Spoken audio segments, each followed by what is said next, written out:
안녕하세요 여러분, 수학마더 장영희입니다.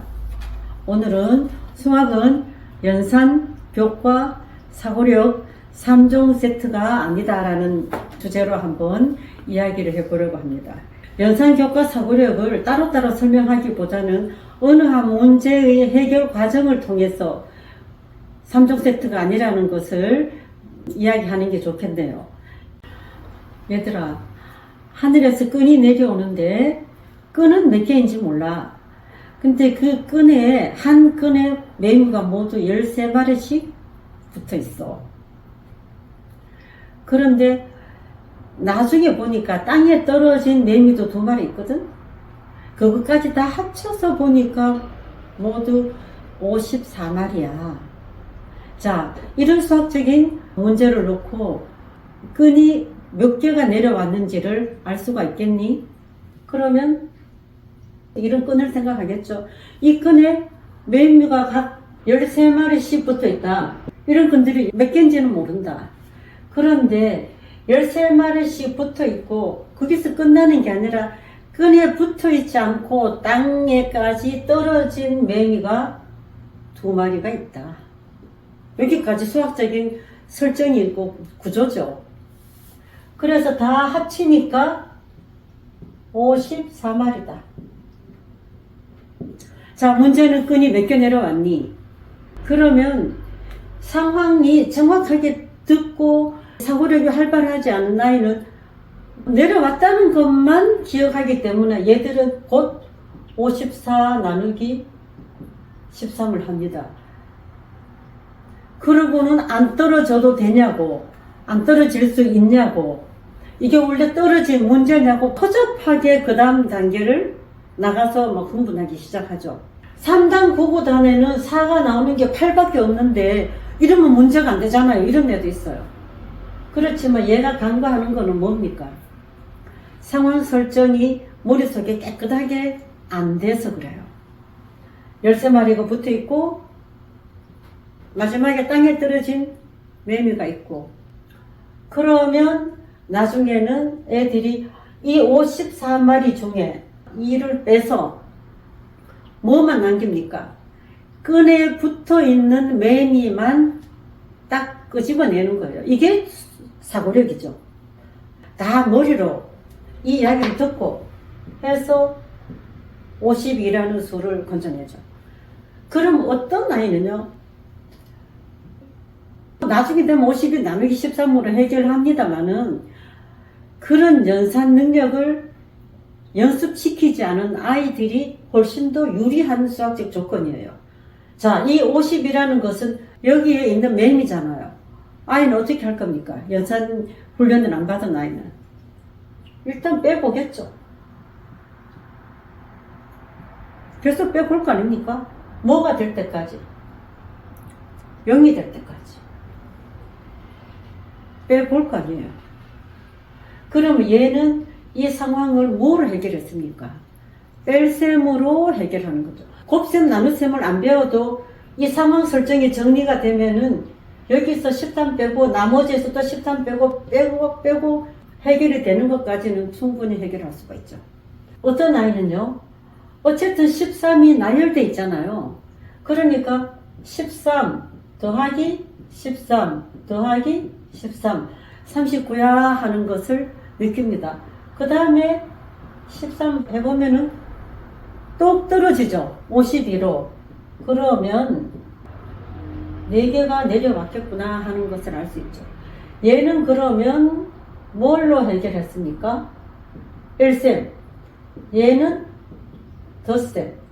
좀 빠른 아이는 52 빼기 13 곱하기 4로도 해결할 수가 있겠죠.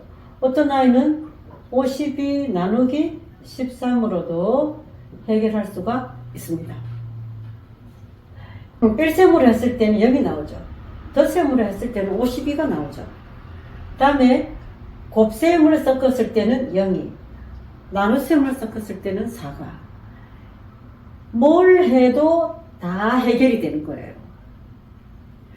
제가 이 자리에서 3종 세트가 아니라는 것을 말하는 이유는 이런 사고가 충분히 일어나고 있는 수학적 설정이라고 말합니다.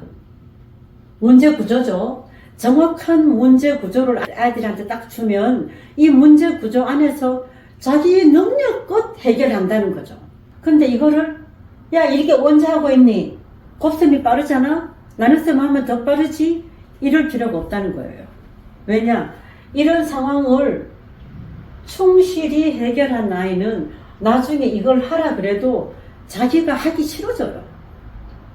훨씬 더 빠른 것들이 있기 때문에.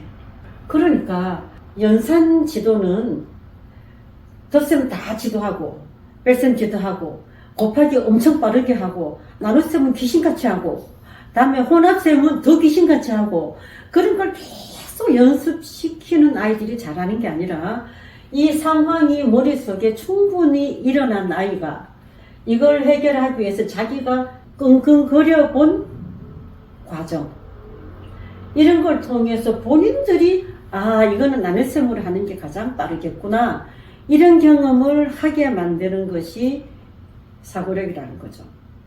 그럼 여기는 굉장히 많은 연산이 있는데요. 이 연산이 사고력 없이 가능할까요?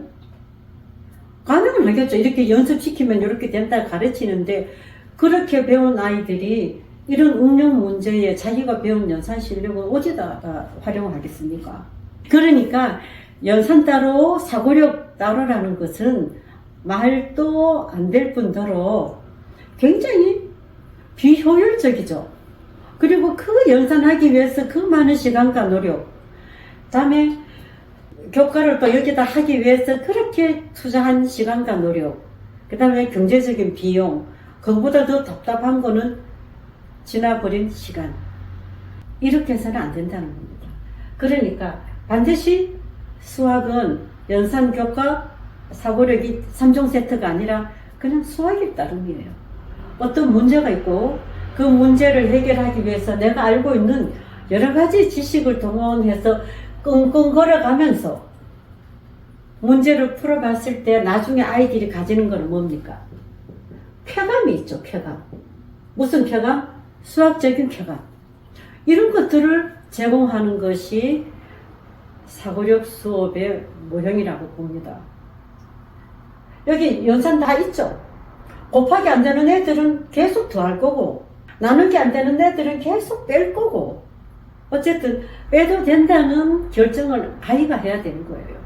더해서 52만 나온다는 결정도 아이가 하는 거예요. 아니면 52가 원래 있는데 요중에 13 곱하기 4에서 0이 나오면 된다는 것도 아이가 하는 거죠. 52 나누기 13을 했더니 4가 나온다는 것도 아이가 하는 게 좋아요. 근데 이쯤 돼서 또 질문하시겠죠. 우리 아이는 그 정도 실력은 아닌데 그럼 어떡해요? 다 가르쳐 주지 말고 52는 전체 땅에 떨어지지 않은 매미니까 거기서 13마리씩 붙어 있다고 하니 어떻게 하면 좋겠니? 하고 중간 단계의 사고를 위한 중간 단계의 질문을 해주면 굉장히 효과적이죠. 그러면은 빼면 되겠구나. 여기 어디 연산 따로 교과 따로 사고력 따로가 어디 있죠? 동시에 이루어지는 겁니다. 그러니까 수학 사고력이라는 것은 따로따로 할 수가 없는 문제고 통합적인 상황 안에서 내가 알고 있는 지식을 최대한으로 동원해서 논리적으로 풀어나가는 그 과정을 늘 연습시키면 아이들이 따로따로 연습 안 해도 뭐든지 잘하는 아이로 되는 거예요. 연산도 잘하고 교과도 잘하고 사고력도 잘하는 아이가 되지. 어떤 엄마들은요 연산은 잘하는데 또 사고력이 안 된다는 엄마도 있고요. 그 다음에 교과는 그런대로 따라가는데 사고력이 안 된다는 엄마도 있는데 난이도 부분에서는 그렇게 말할 수는 있겠죠. 그렇지만 전체적인 성격은 고루고루 잘 돼야 실력이 올라간다는 거예요. 이렇게 해서 오늘은 매미가 끈에서 붙어있는 문제를 통해서 수학이 연산교과 사고력 3종 세트가 아니라 통합적이라는 것을 이야기했습니다. 감사합니다.